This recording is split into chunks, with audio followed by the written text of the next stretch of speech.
Bom dia, pessoal. Vamos dar início aqui, né? Nossa aula de hoje.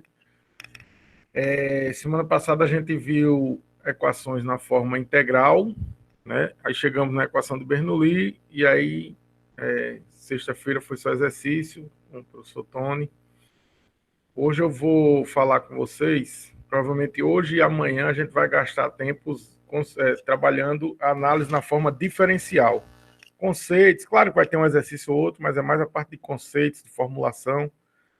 E a ideia da gente é que quarta, quinta e sexta, talvez na quarta a gente precise ainda entrar em algum assunto, mas a ideia da gente é que deixar a quarta, quinta e sexta para vocês poderem ter bastante exercício, né? A gente resolver bastante exercício com vocês. O primeiro questionário já está lá no SIGA e o segundo vai ao ar hoje, certo? Não sei se vocês já olharam o primeiro questionário, mas ele é basicamente a parte de conservação da massa e de momento. Esse próximo é que entra a equação de Bernoulli e essa parte de análise diferencial que a gente vai ver a partir de hoje, ok? Então, deixa eu compartilhar aqui a tela. Hoje também a gente manda uma notícia explicando sobre a questão da vista de prova para aqueles que vão precisar ver alguma coisa da prova e tal, certo? Então, vamos lá. Vou compartilhar e aí abrir aqui o slide, né? Então, vamos lá. Esses slides já estão no SIGA, certo? Então, hoje a gente vai falar sobre a formulação diferencial da conservação da massa, certo? Só lembrando, na formulação integral da conservação da massa, na equação da continuidade, a gente chegou nessa equação, derivada com o tempo de ρdV no volume de controle, menos a integral de ρVdA na superfície de controle, né? Onde cada um dos termos representa o primeiro termo, que varia com o tempo, é a taxa de variação dentro do volume de controle, e o segundo termo é o termo que regula as taxas de fluxo em entradas e saídas pela superfície de controle. Então, a gente também viu a formulação para a conservação do momento linear, né? Essa equação que a gente já trabalhou, o somatório das forças de campo e de superfície é igual à taxa de variação temporal dentro do volume de controle, do momento linear dentro do volume de controle, e o fluxo de quantidade de movimento linear através das superfícies de controle de entrada e saída. A gente também viu a conservação de energia, que é a taxa de variação temporal, que é Q menos W com o tempo, né? Calor menos trabalho, é igual à taxa de variação de energia dentro do conteúdo do volume de controle, mais a taxa de variação de energia através da superfície de controle, entradas e saídas, certo? Nós também vimos que a equação podia ser expandida para ser escrita dessa forma, onde U é a energia interna e ali não é GZ, tá? Aqui. Sim, P sobre ρ tá certo. U é a energia interna, P sobre ρ vem do trabalho normal, né? E dessa equação a gente pode chegar na equação de Bernoulli também, certo? Agora a gente vai ver a análise diferencial do escoamento, certo? Então, para a gente pensar na análise diferencial, a gente vai pensar da seguinte forma. Até agora a gente trabalhou com um volume de controle, né? Um objeto bem definido, um fluxo através de alguma coisa bem definida. Então, essa análise ela é útil quando se deseja entender o comportamento global do fenômeno. Né? Eu quero saber a vazão, os esforços, as pressões, as velocidades médias e assim por diante. Porém, quando eu quero entender o comportamento particular do movimento, alguma coisa bem específica, de algum fluido específico, etc., os campos de velocidade, etc., associados a esse escoamento, eu preciso pensar de uma forma diferencial, ou seja, eu tenho que imaginar que o meu elemento vai ser infinitesimal para poder formular as equações, certo? Então, em problemas onde os detalhes, vórtices, redemoinhos, descolamento, transição da camada limite, né, o contato do fluido com algum objeto bem próximo, certo? Então, nesse caso, eu preciso de uma análise diferencial e pontual, né, infinitesimal. Veja, por exemplo, esse defletor que a gente está vendo aqui, ó. Em geral, se eu quiser só o fluxo, né, eu estudava pela análise integral. Mas se eu quiser saber o que acontece aqui, ó, nesses pontos de descolamento, eu preciso fazer uma análise diferencial. Isso é muito importante, por exemplo, na formulação de objetos como asa de avião, flap, né? Como o leme, né? De um navio ou de um submarino, certo? Como aerofólio de um veículo, você vê aqueles Fórmula 1 com aqueles aerofólios, né, na traseira e tal.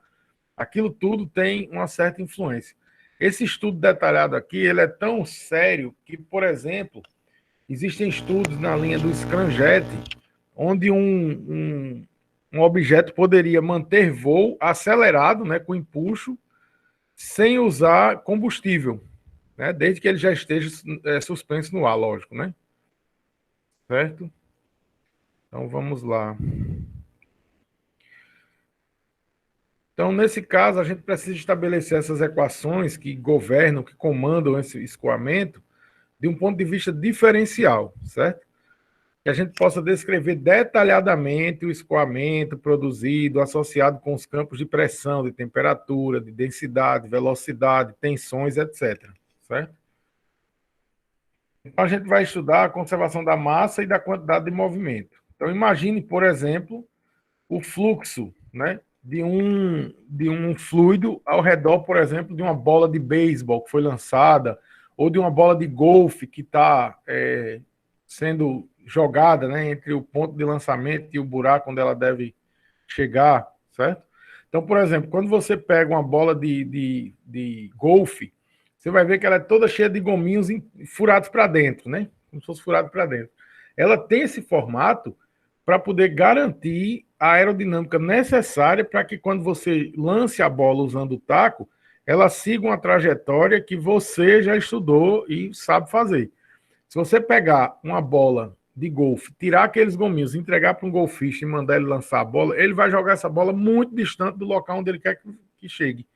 Assim como o cara que joga beisebol, quando ele lança a bola, ele sabe por que está lançando a bola daquele jeito, né, com aquele efeito. Um jogador de futebol americano, quando lança uma bola, não sei se já tentaram lançar uma bola de futebol americano, não é fácil, certo? Precisa pegar na posição correta, lançar na posição correta, e assim por diante. Se você vê, por exemplo, um jogador de handebol que chega lá pelo zero, que a gente chama, né, que é lá pela pontinha, lança a bola e ela faz um efeito tal que uma curva quase impossível entra no gol. Então, tudo isso tem. Eles sabem utilizar na prática, né, pragmaticamente, o formato e a sequência pela qual a bola foi construída daquele jeito, certo? Inclusive, se você lembrar da Copa da África do Sul, por exemplo, a bola ficou famosa exatamente porque ela era diferente das outras bolas e por isso ela não seguia as trajetórias convencionais. Os jogadores e equipes que melhor se acostumaram com a forma como essa nova trajetória era desenvolvida foram as equipes que se deram melhor nessa competição, certo? Então, só para vocês terem uma ideia, aqui mostra bem nessa figura que quando passa ao lado, né, do meu objeto, o fluxo é mais ou menos seguido, mas por exemplo, na saída por trás do objeto, onde o fluido se mistura e forma vórtices, né, forma redemoinhos, esse fluido ele não obedece, não será descrito da forma correta por uma análise integral, sim apenas por uma diferencial. Então, pela análise que nós já fizemos na forma integral, a gente percebeu que a variação dentro do volume de controle era igual ao somatório das massas que entram menos o somatório das massas que saem. Isso é válido para qualquer volume de controle, independentemente do seu tamanho. Então, se no lugar de usar um tanque com entrada e uma saída, eu pensar num elemento diferencial cúbico, certo? Eu posso imaginar esse elemento diferencial cúbico mais ou menos assim, ó. Um elemento com densidade central ρ, nas três direções, né? X, Y e Z, tá? Onde a velocidade tem decomposição UI mais VJ mais WK.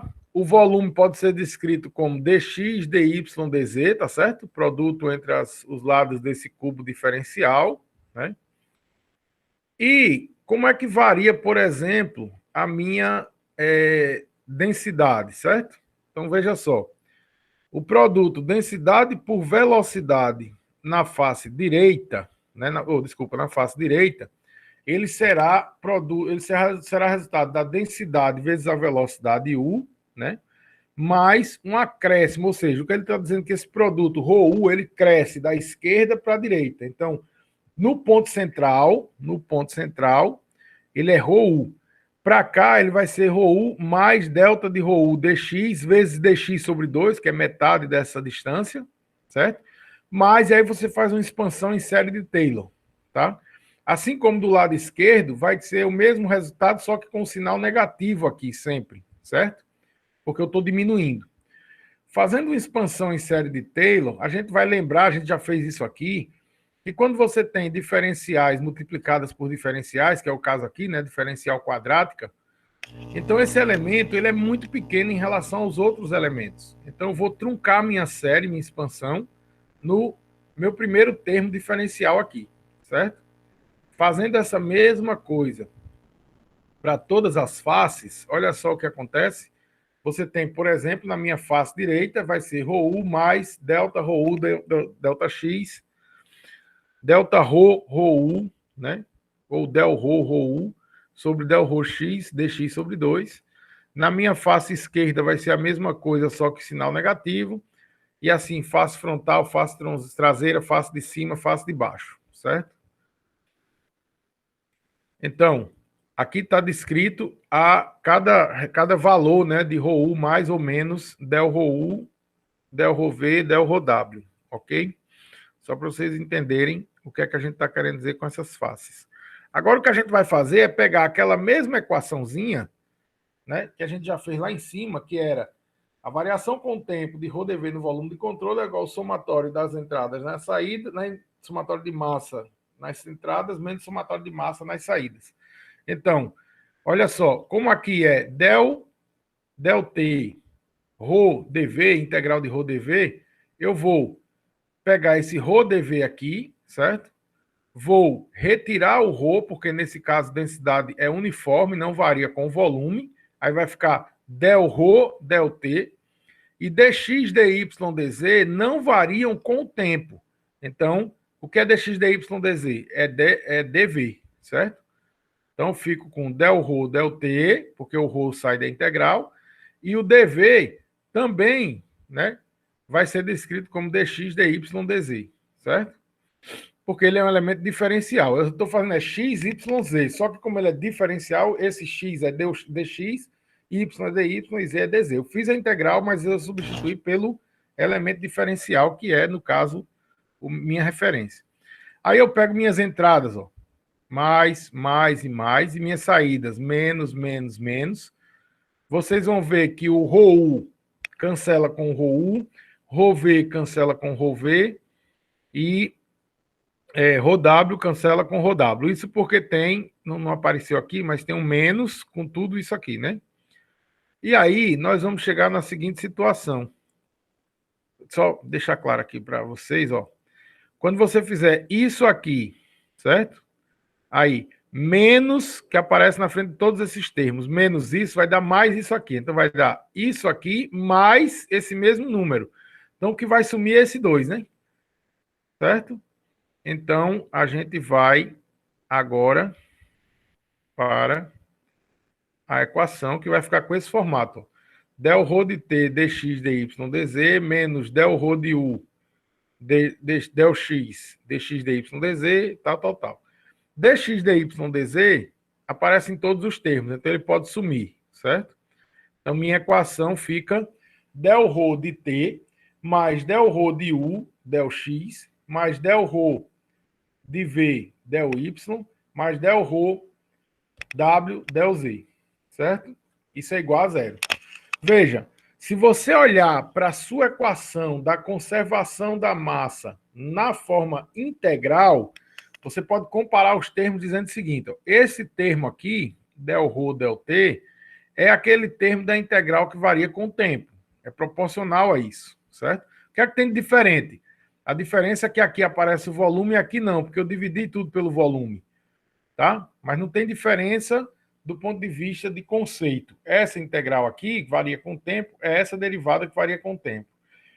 E as entradas e saídas aparecem aqui, ó, nessas três derivadas. Porque aqui, no caso da análise diferencial, eu descrevo pelas coordenadas, né? X, Y e Z, certo? Então, essa é a equação em coordenadas cartesianas. Essa equação, pode ser melhor escrita ou reduzida a sua escrita pelo operador nabla, né? Que não sei se você já conhece, mas o operador nabla é a componente na direção y de del x, mais a componente na direção j, del y, mais a componente na direção k, del z. Então, se você olhar, você vai ver que del rho de u, del x, mais del rho de v, del y, mais del rho de w, del z, na verdade pode ser escrito como nabla de rho v, onde v é a velocidade ui mais vj mais wk, certo? Então, de uma forma matematicamente mais bonita, né, digamos assim, esse operador nabla aparece como del rho del t mais nabla rho v igual a zero. Ou seja, se você olhar para a sua equação integral, né, você vai ver esse primeiro termo aqui corresponde àquela integral que varia com o tempo, e esse segundo termo corresponde à integral na superfície de controle, rho v dA, certo? A diferença, mais uma vez, é que lá aquela equação leva em conta um volume, e aqui não, certo? É como se tivesse a mesma equação dividida pelo volume. Se o escoamento for incompressível, ou seja, densidade constante, essas densidades todas não vão variar com o tempo nem com o espaço, elas saem e pode dividir o zero, e eu vou ficar com a equação de del U, del X, mais del V, del Y, mais del W, del Z, igual a nabla V, que é igual a zero, certo? Essa é uma forma de verificar se o escoamento é incompressível, ou seja, você pega as componentes U, V e W de uma determinada velocidade, deriva U com relação a X, V com relação a Y e W com relação a Z, soma. Se der zero, você tem escoamento incompressível, porque a densidade não varia, certo? Se não der zero, é porque a densidade varia. Para um escoamento em regime permanente, obviamente, o primeiro termo some, certo? Então, você vai ficar com o del rho U, del rho X, mais del rho, aqui faltou um V, né? V, del Y, mais del rho W, del Z. Então, nabla de rho V igual a zero, só que não tem, veja, sumiu o del rho del T, né? A equação completa é del rho del T mais nabla de rho V igual a zero, certo? Isso para regime permanente. E quando eu tiver coordenadas cilíndricas? Veja, professor, coordenadas cilíndricas, vocês podem precisar. Não se esqueçam que a maioria dos transportes de fluidos é feito através de um tubo, que é um cilindro, né? Bom, mas é uma aplicação direta da equação, certo? O que é que o slide mostra aqui? Ele vai mostrar a velocidade decomposto nas coordenadas cilíndricas, ER, VR, mais Eθ, Vθ, mais K, VZ, né? Lembrando que nas coordenadas cartesianas eu tenho X, Y, Z, nas coordenadas cilíndricas eu tenho R, θ e K, certo? Então, aplicando da mesma forma, mesma equaçãozinha, certo? Essa figura aqui é retirada do Fox e trabalhada, né? Então, você vai ter, de novo, dentro do objeto, essa equação, fora essa equação, frontal, traseiro, fundo e topo. De forma que você vai conseguir somar todos esses termos, certo? E sua equação da continuidade vai aparecer da seguinte forma. A primeira integral vai dar del rho del t, r dr dθ dz, e a segunda integral vai dar rho VR mais R, del rho VR dr mais del rho Vθ dθ, del θ mais R, del rho VZ del Z, dr dθ dz. Dividindo tudo, né, por dr dθ dz e assim por diante, você vai chegar na seguinte equação. Del de R rho VR dr mais del de rho Vθ dθ mais R del de rho VZ dz mais R del de rho del t igual a zero. ou seja, os três primeiros termos são referentes àquela integral que não varia com o tempo, e esse último termo é referente à integral que varia com o tempo, certo? Então, essa é a equação em coordenadas cilíndricas. Caso o escoamento seja incompressível, o ρ sai de todos os termos aí, né? Veja, quando o escoamento é incompressível, ele também passa a ser permanente, né? Do ponto de vista de densidade. E quando o escoamento for permanente, densidade sai, né? E você fica com essa equação, certo? Densidade sai não, desculpa. Não varia com o tempo, a densidade permanece multiplicando, mas não aparece o termo del ρ, del t, certo? Ora, vamos ver aqui como é que a gente aplica esse tipo de equação, né?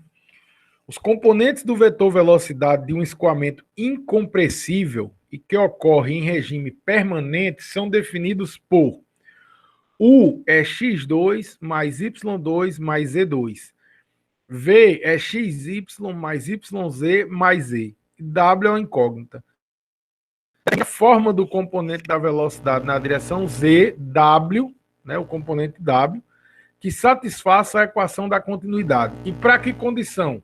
Para um escoamento incompressível. Aí eu pergunto a vocês, para que o escoamento seja incompressível, certo?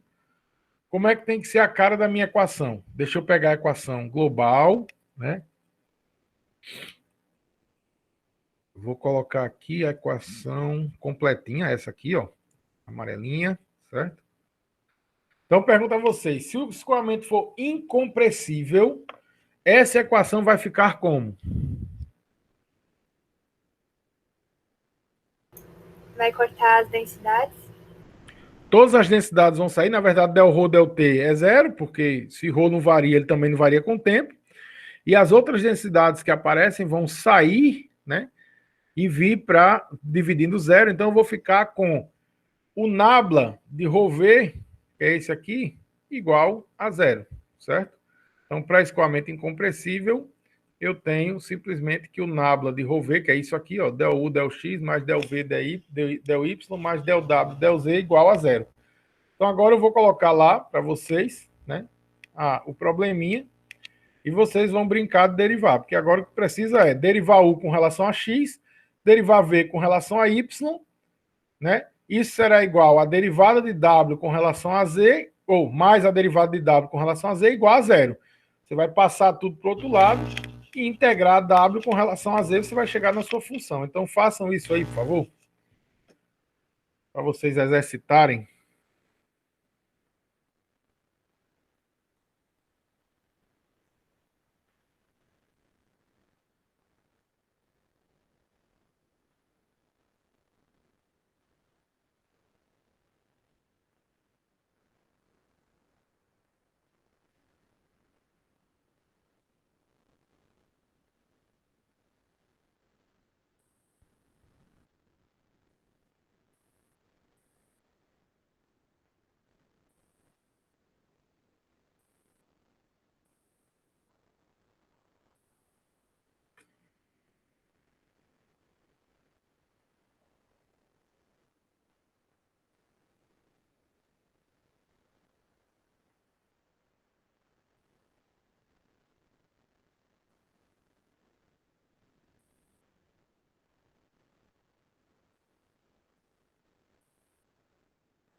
Professor? Diga. No caso, a gente só precisa derivar W, né? Porque as outras já estão derivadas. Ou Não, não? Tem que... você vai derivar U com relação a X, Ah, somar com a derivada de V com relação a W, certo? uhum. Mais a derivada de W com relação a Z é igual a zero. Aí você vai trazer tudo que não é W e Z para o outro lado, né? Derivada de W com relação a Z e integrar em Z. Entendeu? Tá bom.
E aí,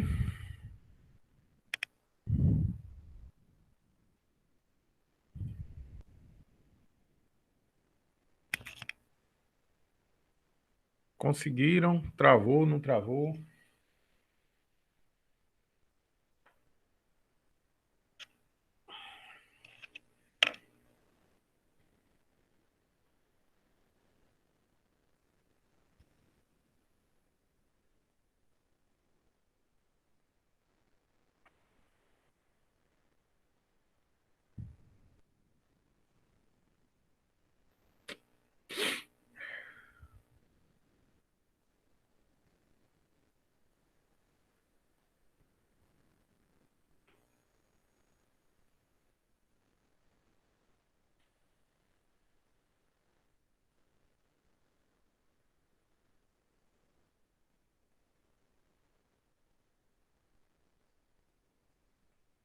Bom, olha só, deixa eu só copiar aqui. Eu tenho algumas equações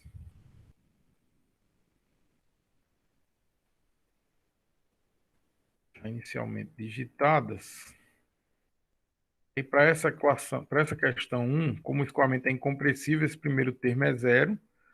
Aqui vai sumir essa densidade, né? Densidade, certo?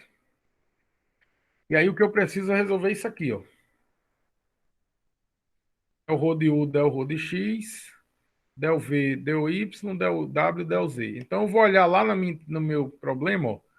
U é x2 mais y2 mais z2. A derivada de U com relação a x vai dar 2x, porque y em relação a x é constante, z também. Então, meu primeiro termo aqui vai resultar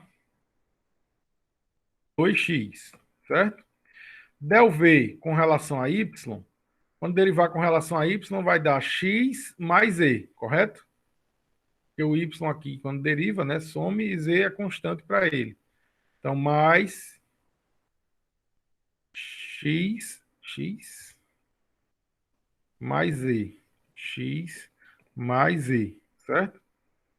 Mais dw dz igual a zero, ok?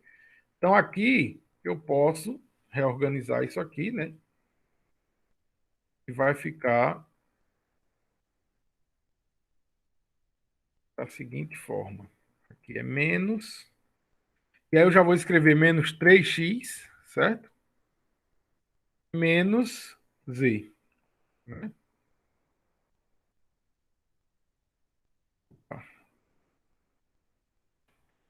Ok?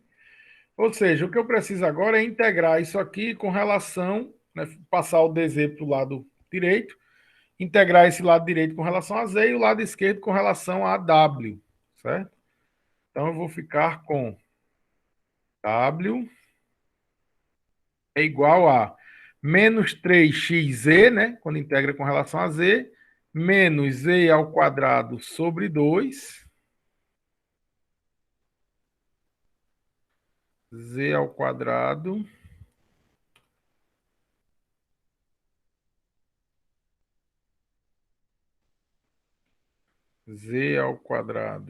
sobre 2, não é isso? Mais uma constante, né? Porque ele pede a forma. Como a integral foi indefinida, eu preciso da constante, certo?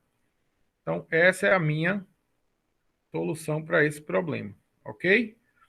Alguma dúvida, algum comentário que vocês queiram fazer sobre isso? Esse caso era um escoamento incompressível, né? Por isso que o Rho sumiu, certo? Tá tranquilo até aí? Quem cala consente ou tá mastigando, né? Então vamos em frente. Tá tranquilo. Mais um exercício. Esse exercício aqui, né? Ele diz o seguinte, ó. Um amortecedor a gás na suspensão de um automóvel comporta-se como um dispositivo pistão-cilindro. O instante em que o pistão está afastado de uma distância L de 0,15 metros da extremidade fechada do cilindro, a massa específica do gás naquele instante específico é ρ igual a 18 kg por metro cúbico. Ela é uniforme e o pistão começa a se mover. É uniforme, o pistão começa a se mover afastando-se da extremidade fechada do cilindro com a velocidade de 12 metros por segundo. O movimento do gás é unidimensional e proporcional à distância em relação à extremidade fechada. Varia linearmente de zero na extremidade a U igual a V no pistão. Avalie a taxa de variação da massa específica do gás nesse instante, certo? No instante exato em que ele começa a fazer essa contagem, onde ρ é igual a 18 kg por metro cúbico, com a velocidade de 12 metros por segundo, a distância no êmbolo é de 0,15 metros e assim por diante. Ele também diz no problema que a velocidade U, que é a de variação, ela é linearmente proporcional a L e V. Portanto, eu vou ter U igual a Vx sobre L. Certo? Então, vamos lá. Para resolver esse problema, né, eu vou usar a equação na forma diferencial. Certo? Por quê? Porque no problema, ele pede a taxa de variação da massa específica do gás nesse instante. Quando fala em taxa, é com relação ao tempo. Ora, se eu pego essa equação aqui, ó, o que é esse del ρ del t? É isso que eu estou querendo, né? Taxa de variação da massa específica com o tempo. Portanto, se eu conseguir descrever esse produto aqui, densidade por componentes da velocidade, eu vou ter é o cálculo, né, de del Rho, del T, certo?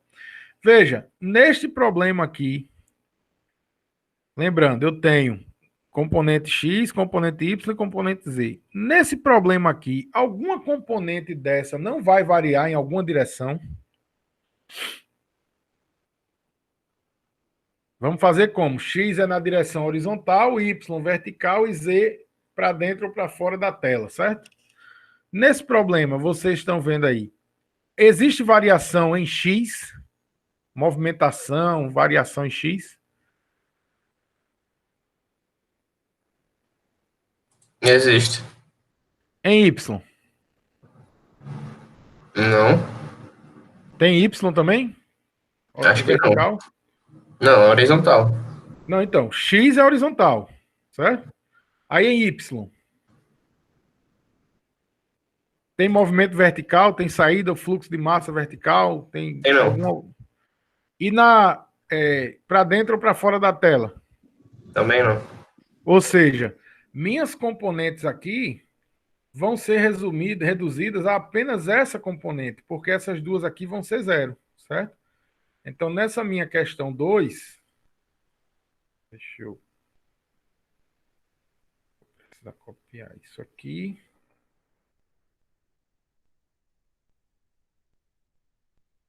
Nessa minha questão 2,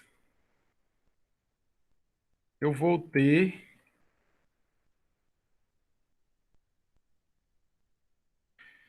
essas duas últimas derivadas iguais a zero, certo?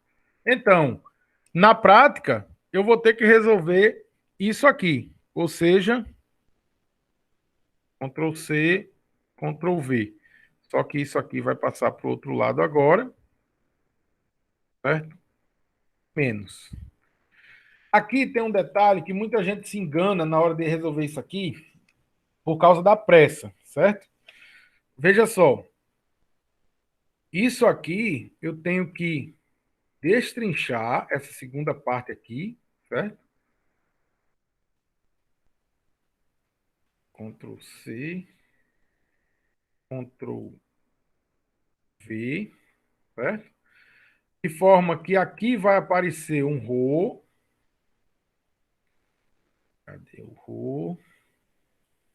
E ele sai daqui, certo? E aqui vai aparecer um U. E ele sai daqui. Por quê? Porque isso aqui, esse del, é a derivada parcial do produto. Aí como é que eu faço a derivada parcial do produto? Eu tiro um dos elementos, como se fosse constante, e a derivada do outro com relação a x. Ou mais, né, no caso, porque o menos está multiplicando tudo aqui, mas é o processo inverso. Você tira o outro, a outra variável e deriva a primeira, certo? Então você vai chegar nesta situação aqui, ok? Só para a gente ganhar um pouquinho de tempo, esse problema está no Fox. Então, eu vou abrir aqui. O problema está no Fox, é o exemplo 5.2 da 7ª edição, certo? Eu acho que é o mesmo 5.2 em todas as edições. Então, veja só. A gente já fez até aqui, ó, exatamente, a gente já chegou até aqui, certo? E nós já chegamos até esse passo aqui. Dá para visualizar aí, né? Acho que dá para visualizar. Mas qualquer coisa eu posso digitar lá, tá certo? Mas nós chegamos nesse passo aqui, ó. Vou colocar ele bem no alto da tela. Então, del Rho de del T igual a menos Rho del U del X menos U del Rho del X, certo? Só que como o escoamento é uniforme, a variação da densidade com X não existe. A densidade varia com o tempo nesse problema, mas não no espaço, né? Então, este termo aqui, este segundo termo, será igual a zero, porque del Rho del X é igual a zero. Então, vou ficar com del Rho del T igual a menos Rho del U del X, certo? Então, del Rho del T igual a menos Rho del U del X. Isso? Esse segundo termo aqui, ó, some. Opa. Professor, o senhor pode explicar esse passo aí novamente? Posso. É simples, olha só. O problema diz que o escoamento é uniforme, certo? Deixa eu ver aqui. O problema diz que o escoamento é uniforme. quando você tem um escoamento uniforme, a densidade só pode variar com o tempo, não no espaço. Não varia em x, em y e z, certo? Então, por exemplo, se eu pegar um ponto x qualquer aqui, ao longo de todo o ponto x, a densidade é a mesma, é uniforme. É isso que ele está dizendo, certo? Quando eu faço isso, esse termo aqui, ó, tem uma derivada da densidade com x. Ora, se o escoamento é uniforme, densidade não varia com x. Então, isso aqui é uma constante, derivada de uma constante igual a zero. E aí vai restar somente esse termo aqui. Certo? É isso. Agora, para eu resolver o meu problema, eu preciso saber como é que U varia com X. Só que isso, o problema também diz. Ele diz que U é Vx sobre L. Não é isso? E mais que isso, deixa eu mostrar lá no Fox, que já está digitado também. Mais que isso, a distância L varia de um L inicial mais a velocidade que ele tem vezes T. Certo? Então, se U é igual a Vx sobre L, du dx será V sobre L, certo? E o L tem um L inicial mais Vt. Por que é que eu preciso dizer isso? Porque o meu problema está calculando a densidade variando com o tempo. Então, se L varia com o tempo, eu preciso substituir o L como função de tempo. Pessoal, como é que o L varia com o tempo? Vamos lá mostrar na minha figura. À medida que o tempo passa e que o ar que está dentro do êmbolo vai saindo, esse êmbolo, esse amortecedor, vai se apertando aqui, né? Então, essa distância 0,15 metros tende a diminuir, certo? Ora, a equação é L igual a L0 mais VT. L0 é 0,15. L vai ser em cada instante. À medida que o tempo passa, a velocidade é no sentido contrário desse movimento, então vai diminuindo o L, certo? Então, U é igual a Vx sobre L. Quando deriva isso aqui com relação a x, vai ficar V sobre L. E o L é igual a L0 mais VT, certo? Que é o que está aparecendo exatamente aqui, ó. Né? Então, fazendo essas substituições, aí eu vou digitar aqui, certo? Então, vou ficar com, ó, opa, não, de novo, Ctrl C, Ctrl V. Aí aqui, ó, del U, del X é V sobre L, né? Porque U é igual a VXL. Deixa eu escrever isso também, para ninguém ficar depois dizendo que o professor escreveu um negócio, ninguém sabe de onde veio. U igual, abre parênteses, ou fração, né? Vx, eu vou escrever esse x fora também, certo? Vx sobre L, porque é uma função linear com a velocidade e a distância. Portanto, du dx vai ser V sobre L. Então, aqui vai aparecer V sobre L, certo? V sobre L. E a gente também já viu aqui, agora há pouco, que L é igual a L0 mais VT, certo? Então, quando eu substituir isso aí aqui,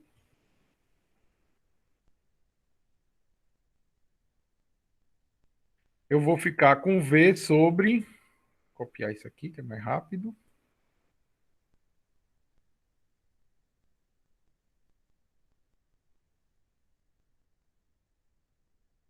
Rho dt igual a menos Rho V sobre L0 mais VT, certo?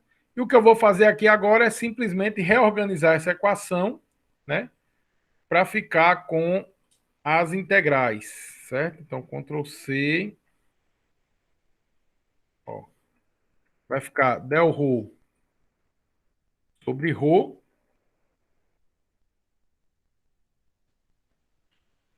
Opa, não é assim que se faz, não, garoto.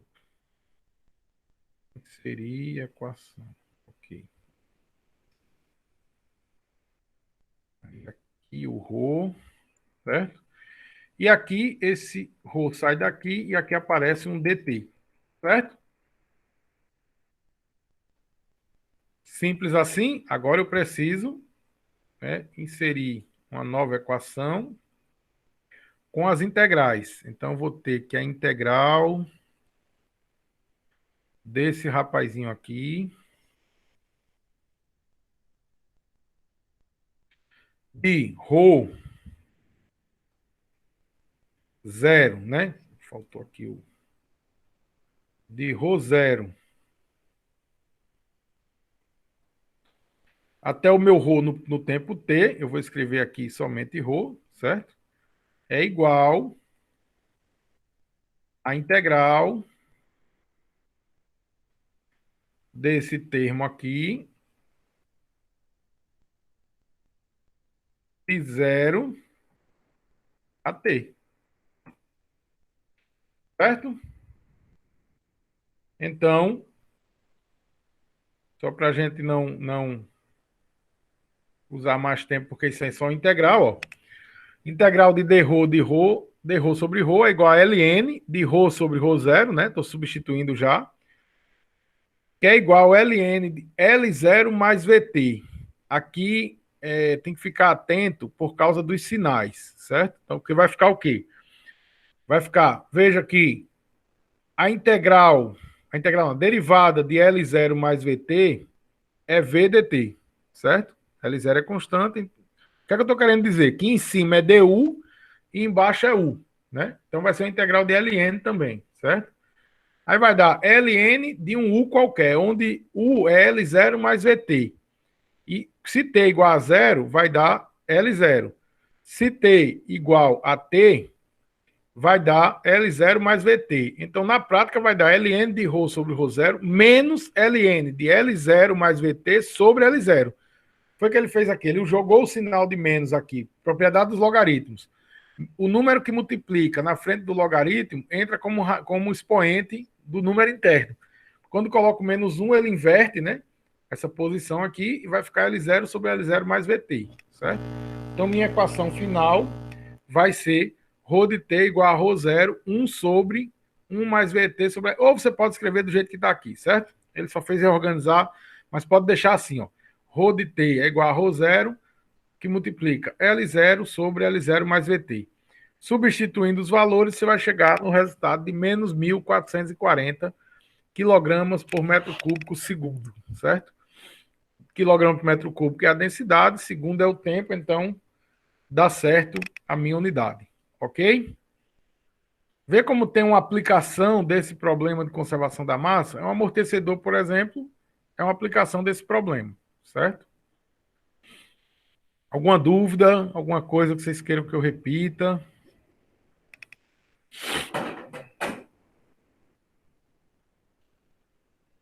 Não? Então vamos lá. E quando eu tiver o escoamento em coordenadas cilíndricas, né? Ó, considere um escoamento radial e unidimensional, ou seja, no plano r-θ, caracterizado por V de R igual a função de R e V de θ igual a zero. Determine as condições sobre F de R necessárias para que o escoamento seja incompressível. Então, ele já diz que o escoamento é radial e unidimensional. V de θ é zero. V de R é uma função de R. Aí ele pede as condições sobre F de R para que o escoamento também seja incompressível, certo? Então, vamos lá.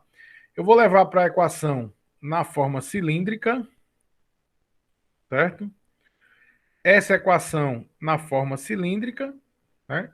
Ele até mostra aqui dividindo tudo por R. E aí, veja só, se o escoamento é incompressível, a equação é essa aqui, ó. Eu já tirei todas as densidades. Ele disse que V de θ é zero, não é isso? Ah, desculpe. Não é aqui, é lá embaixo. Deixa eu mostrar no problema. Ó, V de R é F de R e V de θ é zero, certo? Então, você tem... Se esse aqui é zero, você vai ficar com 1 sobre R, D, R de VR, dr, mais D de VZ, dz, certo? Aí ele pede as condições sobre FR para que o escoamento seja incompressível, ou seja, basicamente ele tem que atender a seguinte condição. ele tem que atender que esse primeiro termo aqui tem que ser igual a menos esse termo dvz/dz. Ou seja, não pode ser constante a velocidade na direção z, senão o escoamento não será incompressível, certo? E aí, quando você passar esse menos dvz/dr, 1 sobre r para o outro lado, que fica o r multiplicando, né, o dvz/dz, você tem que atender a seguinte condição. A integral disso aqui tem que ser igual à integral disso aqui. E atender todas essas condições matemáticas. Ou seja, as obrigações. VZ não pode ser zero, certo? Na verdade, VZ tem que ser uma função que tenha também a participação de R, porque senão ele não vai conseguir... Senão ele não vai aparecer como um termo em R para cancelar o resultado da minha função de R, né? Lá no DVR, certo? E tem que atender essa obrigação das integrais serem iguais, ok? É um problema mais teórico mesmo, certo? E aí, minha gente, a gente acabou esse slide, mas não pense que a aula acabou, certo? Deixa eu pegar aqui. Aqui. Eu vou começar a falar sobre conservação do momento, certo? Do momento linear, para dar tempo da gente terminar tudo que for de conteúdo até amanhã, certo? Então vamos lá. A gente viu já, isso aqui é um repeteco, né? A gente já viu que a análise diferencial serve para... que a análise integral, desculpe, serve para olhar o fluxo como um todo, né? Não pontos específicos. E a gente usa a análise diferencial quando a gente quer estudar o comportamento em situações específicas, certo? Comportamento em determinados ambientes de estudo, em campos de escoamento, campos de velocidade, de densidade e assim por diante.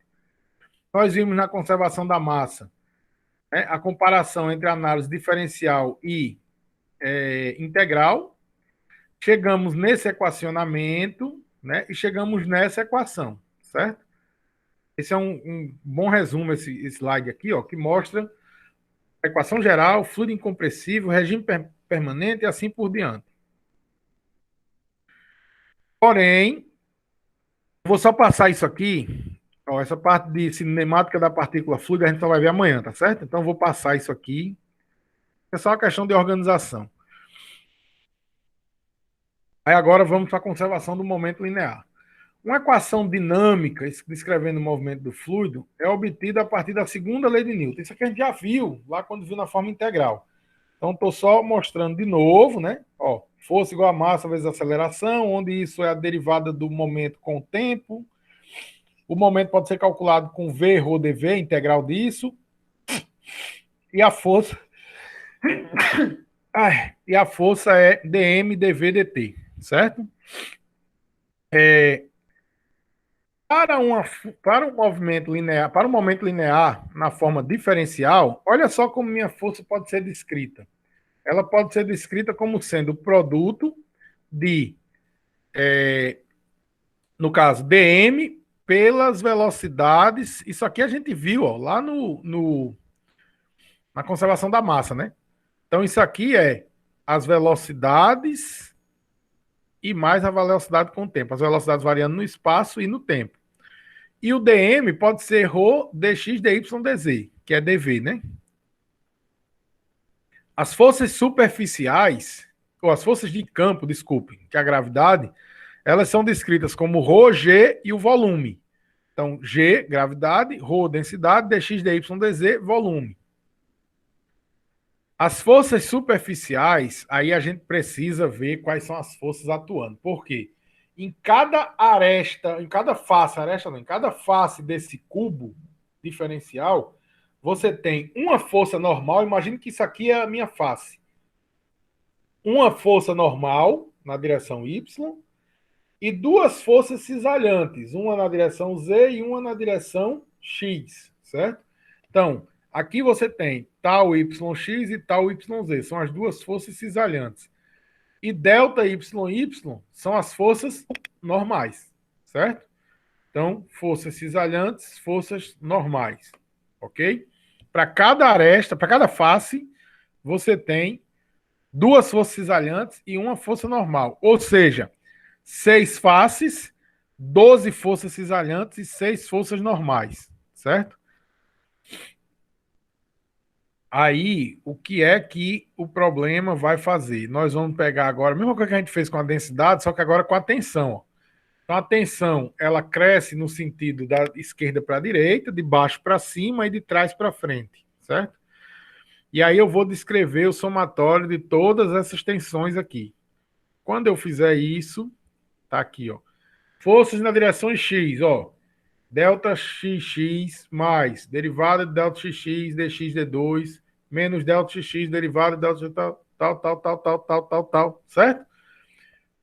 Essa dedução que eu estou mostrando pulando aqui, eu, quando estava fazendo mestrado, caiu na minha prova para fazer. Dá 14, 15 páginas na minha letra, certo? Por quê? Porque eu tenho que escrever cada coisinha dessa aqui e ir somando, certo? Aqui está pulando os passos, né? Porque, veja, eu desenho isso aqui, aí depois eu pego esse daqui, né?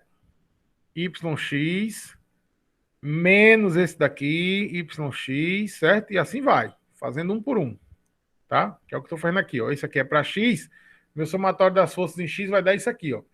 Derivada de delta XX, que aparece sobre 2, quando soma dá 1, tal YX e tal ZX, certo? Aí a gente vai somar. Ah, desculpe. Isso aqui é para a direção X. Depois eu tenho que fazer a mesma coisa para Y e para Z, certo? Então as forças atuando serão, no caso, as forças de gravidade mais as forças de campo. Ou forças de gravidade, que é força de campo, mais as forças superficiais. Aí você vai ter a variação de força de campo, gravidade em X vezes FSX, mais FSX. Gravidade em Y mais FSY. Gravidade em Z mais FSZ. Então, isso pode ser descrito como densidade dx, dy, dz, dv, dt. Isso aqui é o divergente, que é toda essa... É só um operador matemático de tudo isso aqui, certo? Minha força na direção X, direção Y, direção Z, dá isso aqui, certo? Somando tudo, e aqui é a minha força de gravidade, né? Então, somando tudo isso aqui, dividindo por dx, dy, dz, eu vou ter a componente em x, em y, em z, certo? E minha equação chega nesse estágio aqui, ó. Gx, ρ, mais derivada, tal, igual a isso aqui.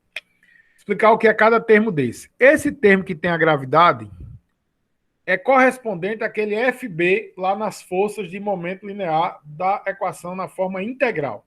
Então, esse termo aqui corresponde ao FB. Este termo aqui corresponde ao FS, as forças superficiais. São as forças devido às tensões cisalhantes, as duas últimas, e as tensões normais. E esse termo aqui são aquelas duas integrais. Rho del U, desculpa. Rho del U del T é aquela primeira integral que varia com o tempo. E essas três aqui é a integral que não varia com o tempo. Se você quiser fazer uma comparação entre as duas equações, certo? Só que aqui está escrito na direção x, y e z.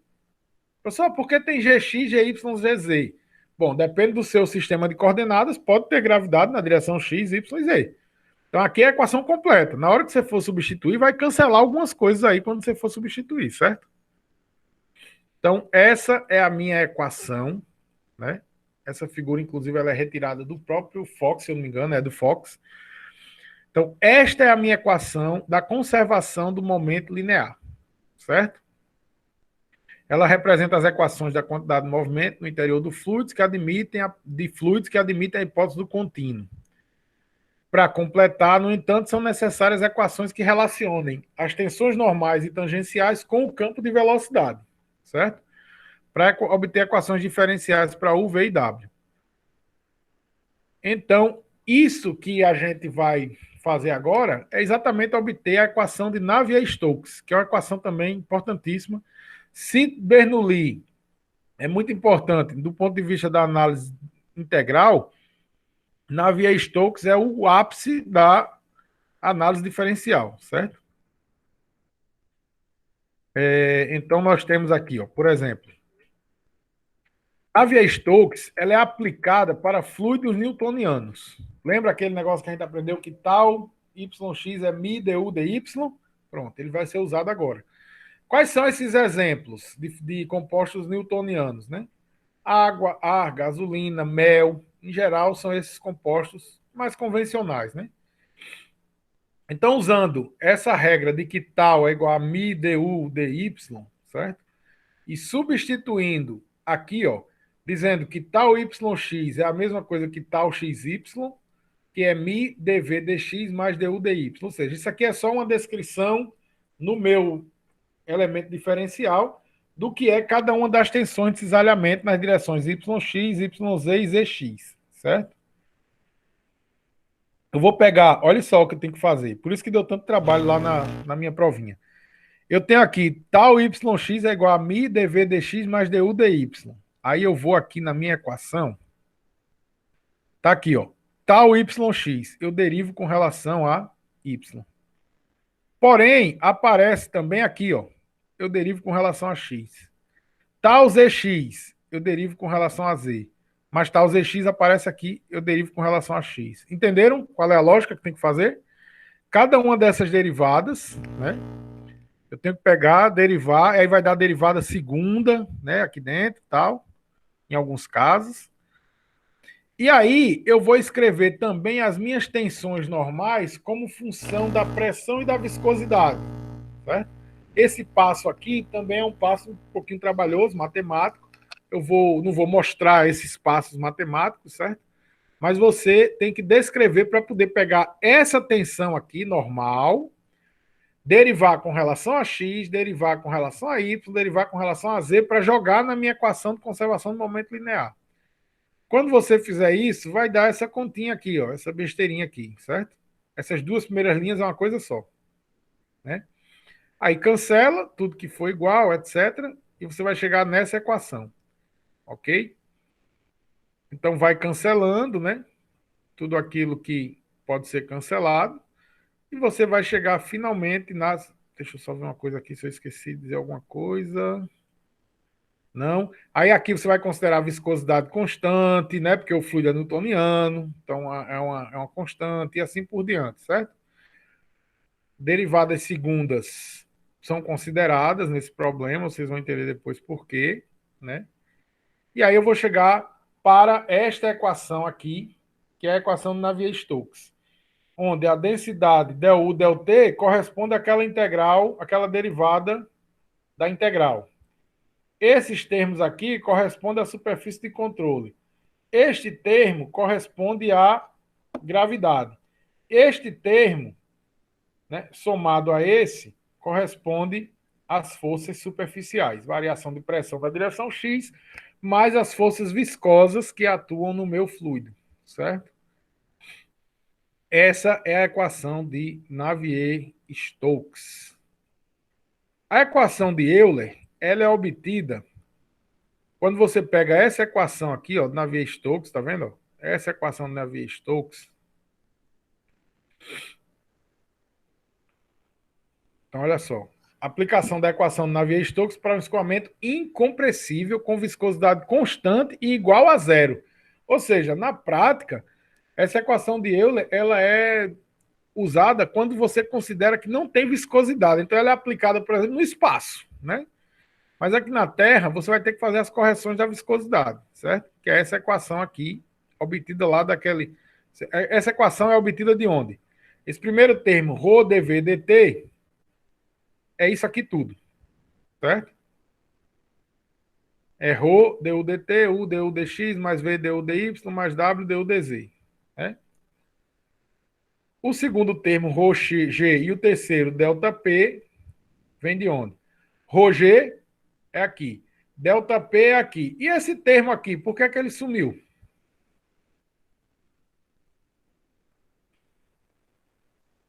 Ó, tá vendo como não aparece aqui?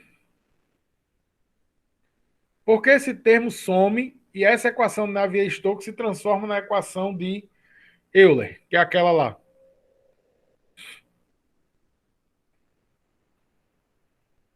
Deixa eu colocar na equação de Euler, que vocês lendo, vocês talvez consigam me dizer.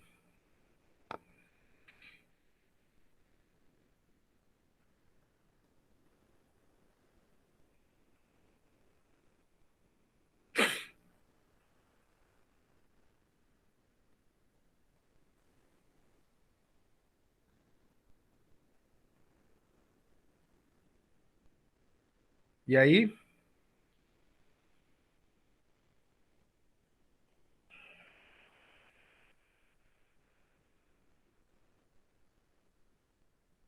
Aqui, ó. Viscosidade constante e igual a zero. Certo? Não sei se alguém tinha escrito alguma coisa. Tinha, não. Constante e igual a zero. Se a viscosidade é constante e igual a zero, e aqui viscosidade é zero, todo esse termo some. Certo? Então você tem a equação de Euler e a equação de Navier-Stokes, onde aquele último termo é zero. Viscosidade constante igual a zero. A equação de Euler vai ficar reduzida mais ainda se você considerar que as tensões de cisalhamento são nulas e as tensões normais podem ser expressas simplesmente por P, certo? Então, minha equação fica bem menor, né?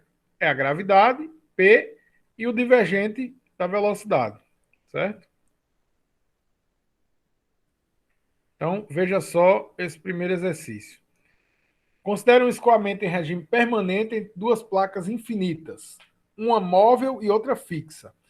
O escoamento de Coué, paralelas e horizontais, neste escoamento as partículas se deslocam na direção X, que é paralela às placas. E que não... mas esse problema é longo. Agora que eu lembrei, os problemas de conservação de momento são razoavelmente longos. Então, eu vou fazer o seguinte, minha gente.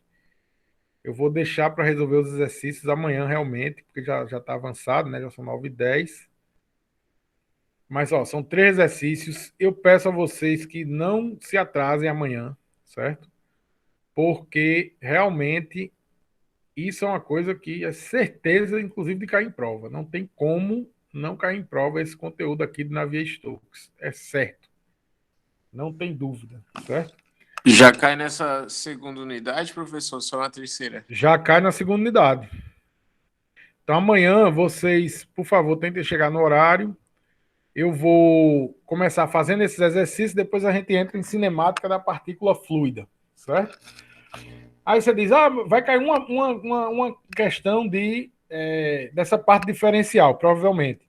Pode ser conservação da massa, cinemática da partícula fluida ou Navier-Stokes. Se só cair uma, vai ser Navier-Stokes, porque o sorteio é igual sorteio de juiz do Campeonato Brasileiro. Você já sabe o que é que vai cair lá dentro, certo? É certeza de ter Navier-Stokes. Não tem como, certo? Então, amanhã a gente continua, certo? Nossa aula com esses exercícios e com a parte de cinemática da partícula fluida. Dá tempo, certo? Dá tempo. É que eu não queria começar hoje para parar e vocês amanhã terminar, não. É melhor seguir uma sequência mesmo, certo? Para ficar mais organizado, ok? Já só para a gente encerrar, como é que anda aí o primeiro questionário?